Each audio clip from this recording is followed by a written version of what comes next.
모든 사람들이 다 주를 버릴지라도 나는 절대로 주님을 버리지 않겠습니다. 끝까지 주님을 버리지 않겠다고 호언장담했던 베드로는 가야바 대제사장의 집에 들어갔다가 너무나도 허망하게 무너져 버렸습니다. 한 여인이 다가와서 너도 예수와 한패가 아니냐? 라고 묻는 그 말에 나는 예수를 모른다. 예수와 나는 아무런 상관이 없다고 3번씩이나 부인해 버렸습니다. 그렇게 무너져 버렸던 그런 베드로를 예수님께서는 부활하신 다음에 다시 찾아오셨고 다시 회복시켜 주셨고 다시 사명을 부여해 주었습니다. 만일 주님께서 완벽한 사람만 찾으신다고 한다면 그 누가 예수님의 제자가 될 수가 있겠습니까?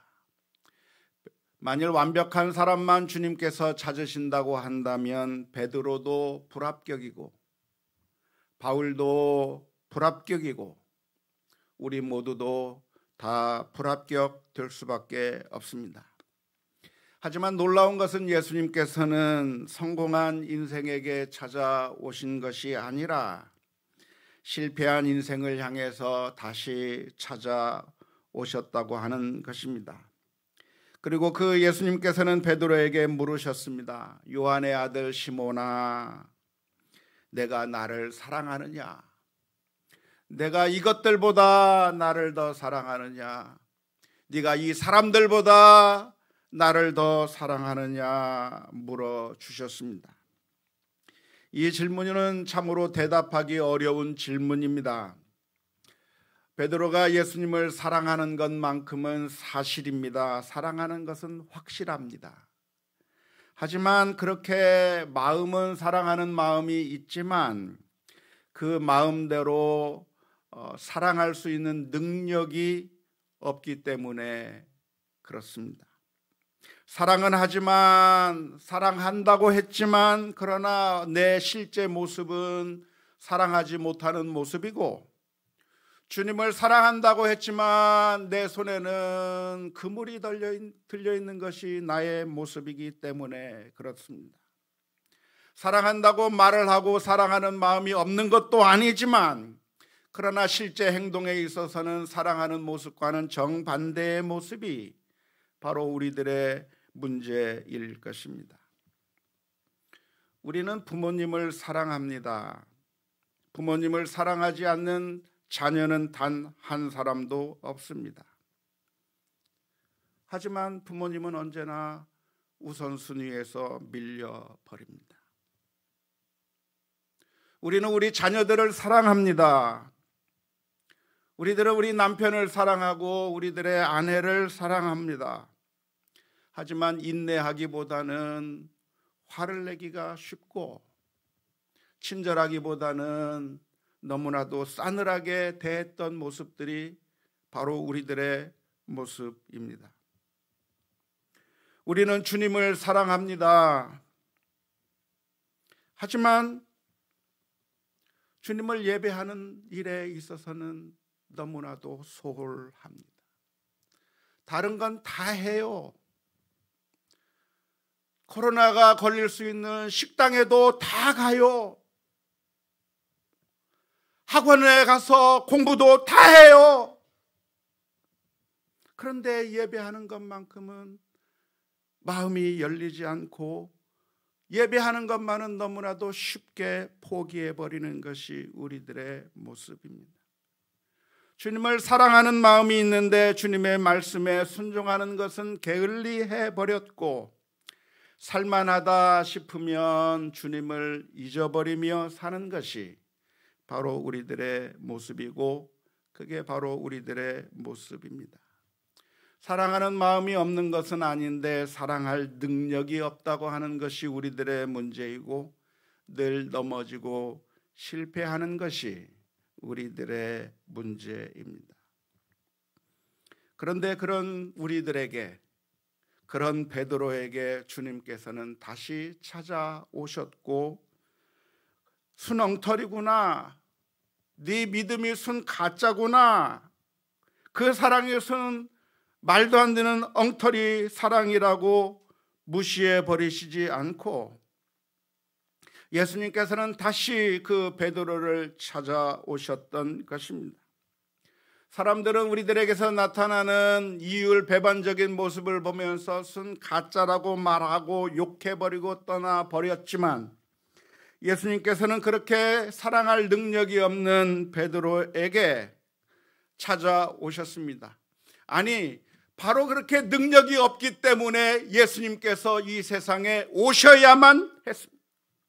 만일 우리들에게 능력이 있다고 한다면 주님께서 오셔야 할 이유도 없었을 겁니다. 하지만 우리가 능력이 없기 때문에 말은 번지르게 하지만 그러나 전혀 말과는 상관이 없이 살아가는 그런 실패한 인생들이기 때문에 주님께서 이 세상에 오셔야만 했고, 그렇게 우리의 힘으로는 구제불능이기 때문에 예수님께서는 이 세상에 오셔서 우리들의 죄와 허물을 지시고 십자가를 지셔야만 했습니다. 예수님께서는 베드로에게 다시 찾아오셔서 첫사랑을 회복시켜 주시고, 그리고 그 실패했던 베드로에게 주님의 사명을 맡겨주시는 놀라운 모습을 보여주었습니다. 예수님께서 하신 것은 망가져버린 인생, 실패해버린 인생을 다시 회복시키시고 재생해 주셔서, 그리고 다시 일할 수 있도록 은혜를 베풀어 주신 것이 바로 예수님께서 하신 일일 것입니다. 제가 예전에 미국에 있을 때 어떤 주일학교 학생에게 물어보았습니다. 너는 꿈이 뭐냐? 네가 커서 무엇이 되고 싶냐고 물었습니다. 그랬더니 그 아이가 제게 하는 말이, 목사님, 저는 커서 가비지맨 되고 싶어요. 청소부가 되고 싶어요. 그렇게 이야기하는 그런 유치부 아이를 보았습니다. 그 아이의 눈에 커다란 청소차 뒤에 한 손으로 그 차를 붙들고 따라가 그 청소차를 타고 가는 그 모습이 너무나도 멋져 보였던 거예요. 청소부가 그 청소차를 딱 붙들고 가면서 그 쓰레기통을 차에 던지고 하는 그 모습이 너무나도 멋져 보였던 그 꼬마 남자아이는 저는 커서 청소부가 되고 싶다고 이야기를 해 주었습니다. 그 이야기를 들은 제가 그 아이에게 축복해 주었습니다. 그래, 정말 좋은 꿈을 가지고 있구나. 이 세상의 더러운 것들 치워버리고 그래서 깨끗한 세상이 되게 만드는 일이야말로 너무나도 중요한 일이고, 이 세상에 망가진 것들 다시 회복시키고 온전하게 만드는 그 일이야말로 너무나도 소중한 일인데 너는 그런 소망을 가지고 있구나. 그런데 사실 예수님께서 이 세상에 오신 이유가 바로 그 이유 때문에 오신 것이고, 망가져버린 우리 인생을 다시 회복시키시고 아름답게 만들기 위해서 청소부처럼 오신 것이 바로 예수님의 모습이었다고 설명해 준 적이 있습니다. 부활하신 우리 주님께서는 완전히 망가져 버려서 아주 냄새가 나버리는 그 베드로에게 다시 오셔서, 그리고 그에게 소망을 주시고 사명을 맡겨 주셨습니다. 요한복음 21장 18절 말씀은 이렇게 기록합니다. 내가 진실로 진실로 내게 이르노니 내가 젊어서는 스스로 띠띠고 원하는 곳으로 다녔거니와 늙어서는 내 팔을 벌리리니 남이 내게 띠띠우고 원하지 않는 곳으로 데려가리라. 젊어서는 네 맘대로 살았지만 이제는 하나님의 손에 붙들려서 네가 원하지 않고 정말 고통스러운 자리라고 할지라도 그래도 주님께서 맡겨준 사명이니까 그 자리에 가게 될 것이라고 말씀해 주신 그 모습이 너무나도 감동적인 모습입니다.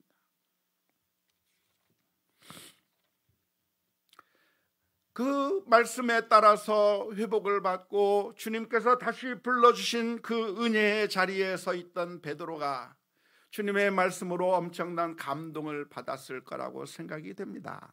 그런데 그때 베드로의 눈에 한 사람이 보였습니다. 같이 그물을 던졌던 한 제자의 모습이 베드로의 눈에 들어오게 되었습니다. 그 베드로의 모습이 베드로가 본 사람이 누구냐면 예수께서 사랑하시는 제자라고 알려져 있는 그 제자가 눈에 띄었습니다. 요한복음에서는 예수께서 사랑하시는 제자라고 하는 표현이 몇 번 등장하는데요, 그 제자의 이름이 밝혀지지 않은 채 예수님께서 사랑하시는 제자라고 하는 그 표현이 요한복음에 자주 등장합니다. 그래서 학자들은 그 예수님께서 사랑하는 제자가 누구였을까? 예수님의 12제자 가운데서 그 예수님께서 정말 사랑하셨던 제자가 누굴까? 애제자가 누구였을까? 추측하는 가운데 대부분의 모든 학자들이 동의하고 있는 것이 무엇이냐면 그 제자는 아마도 요한이었을 거라고 생각을 합니다. 요한복음을 썼던 바로 그 요한복음의 저자였던 요한이 바로 예수님께서 사랑하시는 제자였고, 자기의 이름을 밝히기보다는 그냥 예수님께서 사랑하는 제자라고 썼을 것이라고 추정하고 있습니다.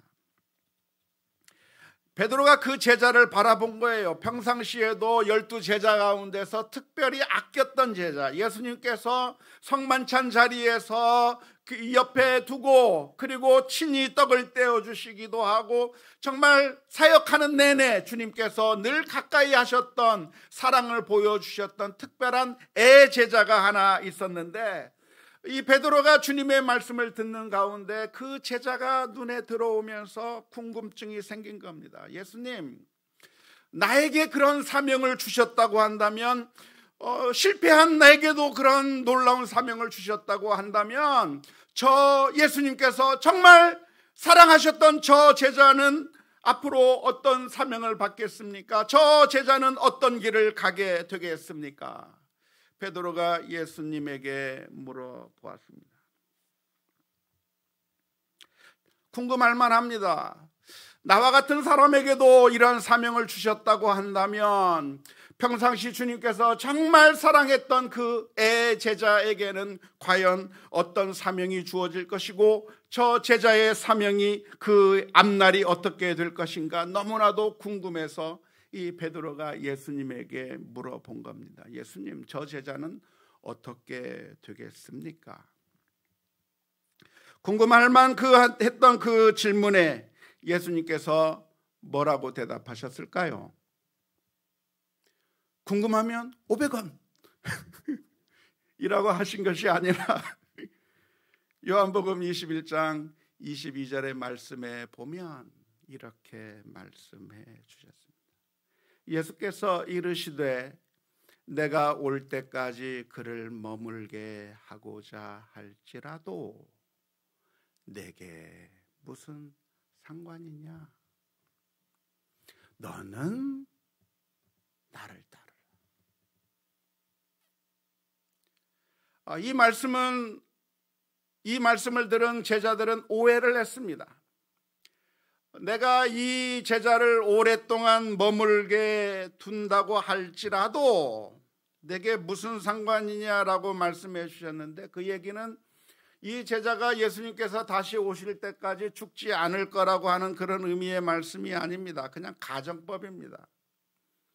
저 제자를 오랫동안 머물게 한다고 할지라도, 아니면 일찍 죽는다고 할지라도, 아니면 이 제자가 어떤 일을 당하게 된다고 할지라도, 저런 일을 당하게 하다 무슨 일을 만나게 된다고 할지라도, 그게 너한테 무슨 상관이냐, 너한테 무슨 상관이 있느냐가 정말 중요한 말씀인 것이다. 너한테 아무런 상관이 없는 이야기다. 그 사람의 이야기에 대해서는 신경 쓰지 말고 네가 할 일이 있는데 너는 나를 따르라. 그 이야기를 주님께서 해 주셨던 것입니다. 오늘 우리가 이 한 주간 동안 지내면서 예수님께서 베드로에게 해주셨던 이 말씀을 깊이 묵상하며 한 주간을 보낼 수 있기를 바랍니다. 남들이 어떤 길을 가게 되든지 그게 나에게 무슨 상관이 있어요?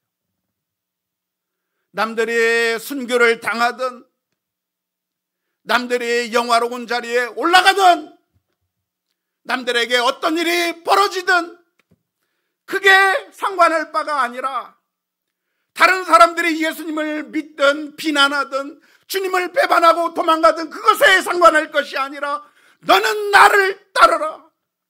다른 사람이 예수님을 따르든 말든 너는 나를 따르라. 다른 사람들이 어떻게 하든 말든 너는 나를 따르라. 주님께서 그렇게 말씀해 주고 계십니다.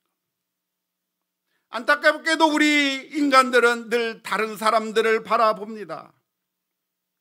늘 우리들의 시선은 다른 사람들만 바라보고 있습니다. 그래서 내가 많은 것을 가지고 있다고 할지라도 나보다 더 많은 것을 가지고 있는 사람을 바라보게 되는 그 순간 우리는 갑자기 불행해지기 시작합니다. 내가 정말 좋은 줄 알았는데 나보다 더 많은 것을 가진 사람을 보는 그 순간부터 불행해지고 그때부터 기쁨이 사라져버리기 시작합니다. 반대로 아무리 적게 가지고 있다고 할지라도 나보다 적게 가지고 있는 사람을 바라보면 왠지 모르게 행복하고 왠지 모르게 감사하게 되기까지 합니다. 하지만 그 어떤 방식으로 반응하든 나보다 더 많은 것을 가진 사람을 보면서 절망을 하든 나보다 적은 것을 가지고 있는 사람을 보면서 감사하게 되든 그것은 건강한 삶의 태도가 아닙니다. 그것은 건강한 믿음의 태도가 아닙니다. 다른 사람을 보면서 불행하다고 생각하는 것이나 다른 사람을 보면서 나는 괜찮구나 생각하는 것은 엄격하게 말하면 제대로 된 바른 태도라고 할 수가 없을 겁니다. 물론 불만을 가지고 불평하는 것보다는 감사하는 것이 조금 더 낫겠지만 그것도 결코 바람직한 믿음의 태도는 아닙니다. 주님께서는 말씀하십니다. 다른 사람들이 가는 길에 대해선 신경 쓰지 마라. 다른 사람들이 어떤 길을 가든 다른 사람들이 전봇대로 일을 쑤시든 말든 None of your business. 그건 네가 상관할 바가 아니고 그건 너에게 중요한 게 아니고 다른 사람들이 하는 것은 나와 상관 있는 것이 아니고 가장 중요한 게 무엇인가? 하나님께서는 오늘 내게 무엇을 원하시고 계시고 하나님께서는 오늘 내가 무엇을 하기를 원하시는가를 바라보며 그 하나님에게 우리의 시선을 맞출 수 있는 그런 믿음의 결단이 있어야 될 줄로 믿습니다. 안타깝게도 수많은 믿음의 사람들이 다른 사람들을 바라보다가 넘어져 버렸습니다. 그런대로 괜찮은 사람들이 다른 사람들을 바라보는 순간 넘어지기 시작해 버렸습니다. 사울 왕이라고 하는 사람도 사실 정말 괜찮은 사람이었습니다. 이스라엘 민족 가운데서 왕으로 세울 만한 그런 사람이었고 위대한 사람의 가능성이 있었던 사람이 사울 왕이었습니다. 하지만 어느 날 그 앞에 다윗이라고 하는 조그만 어린 소년이 등장하는 그 순간 사울은 무너져 버렸습니다. 다윗은 다윗의 일을 하고 사울은 사울의 일을 하기만 하면 되는 것인데 사울은 그 순간 자기 자신의 일을 하지 못하면서 다윗에 대한 시기와 질투로 인해서 결국 자신의 일을 하지 못해 버렸습니다. 왕으로서 백성을 위해서 봉사하는 것을 버리고 다윗을 죽이는 일에만 매진하다가 결국 실패한 왕이 되어버렸습니다. 마르다도 역시 마찬가지였는데요. 마르다는 정말 주님을 사랑한 여인이었습니다. 정말 믿음이 있는 여인이 마르다였습니다. 그래서 그 누구보다도 주님을 섬기는 일에 앞장섰고 기쁨으로 주님을 섬기기 시작했습니다. 하지만 그 마르다의 눈에 예수님이 아닌 마리아가 보이기 시작하는 것입니다. 예수님의 발치에 앉아서 예수님의 말씀을 듣고 자기를 도와주지 않는 그 마리아를 보면서 마음이 뒤틀리기 시작했고 그것 때문에 무너졌습니다. 바리새인들도 역시 마찬가지일 수 있겠는데요. 바리새인들도 어쩌면 하나님의 말씀을 제대로 잘 지키려고 하는 열정적인 신앙의 사람들이었습니다. 그런데 그 바리새인들이 하나님의 말씀을 지키는 가운데 하나님이 보인 것이 아니라 사람들만 보이기 시작했습니다.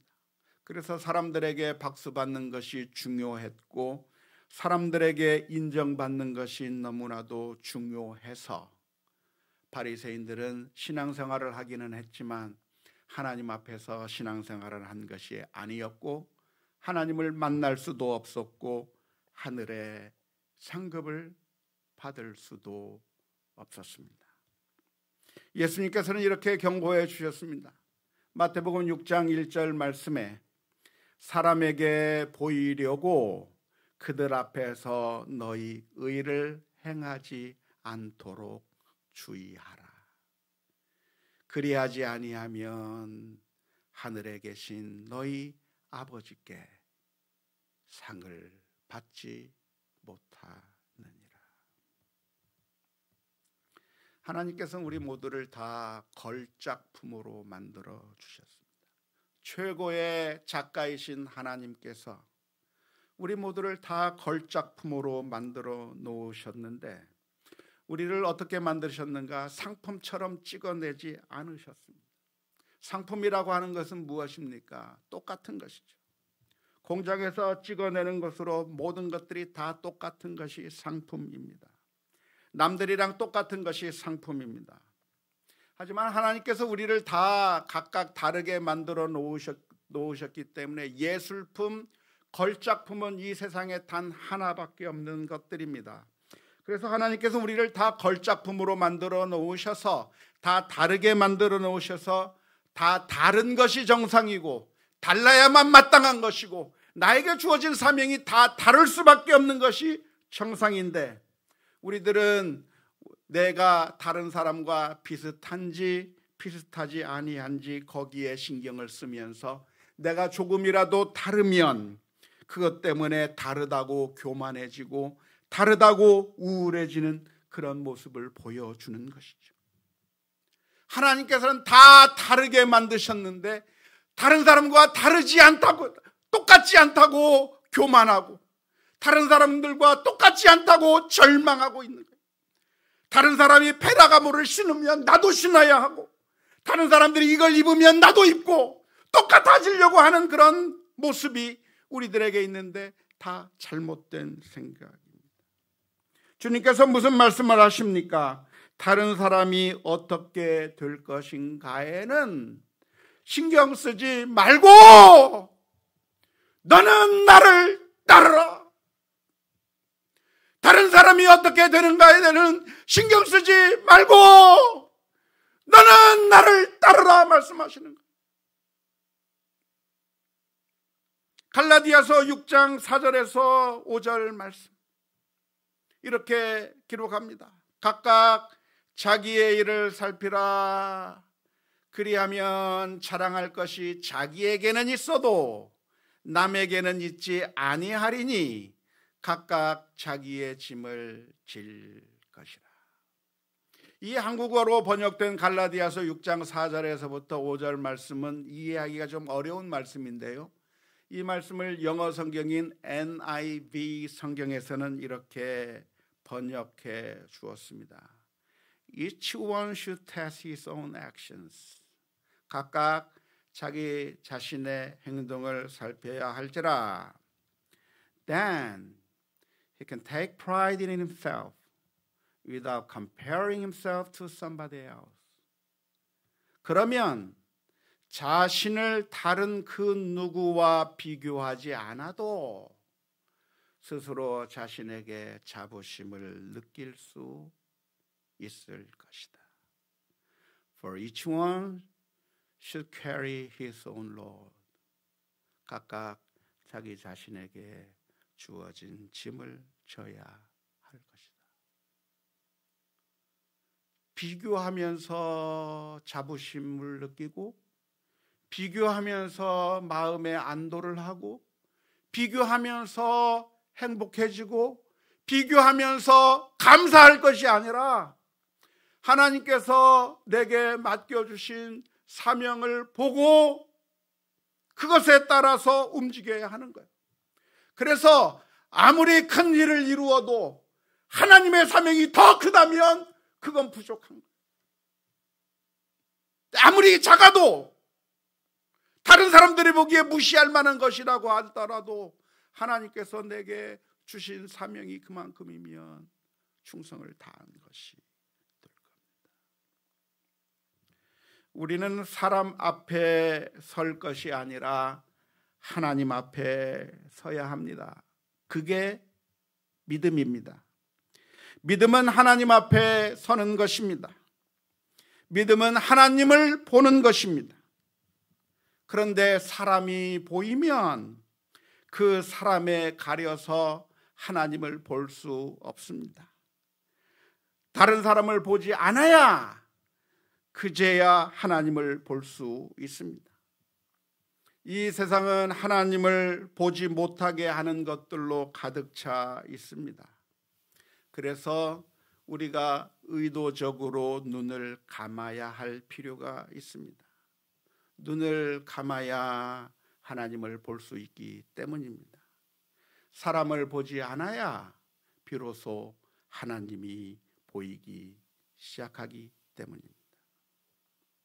우리들의 마음속에 문제가 있다고 한다면 분노가 일어나고, 때로는 좌절감이 생기고, 때로는 교만한 마음이 생기고, 시기와 질투와 절망이 생긴다고 한다면 그 원인은 다른 데 있는 것이 아니라 우리가 하나님이 아닌 사람을 보고 있기 때문에 그렇습니다. 그래서 우리는 하나님 앞에 기도해야 합니다. 주님만 보게 하여 주옵소서. 너는 나를 따르라 말씀하신 주님의 음성을 듣게 하여 주옵소서. 기도하는 가운데 주님이 보이고, 그리고 주님께서 보이기 때문에 믿음으로 승리할 수 있는 우리가 다 되었으면 좋겠습니다. 사랑하는 성도 여러분, 그런데 알고 계십니까? 십자가에 달리신 예수님께서는 자신을 죽이려고 하는 그 못 박는 자들을 보면서도 그 못 박는 자들을 보지 않았습니다.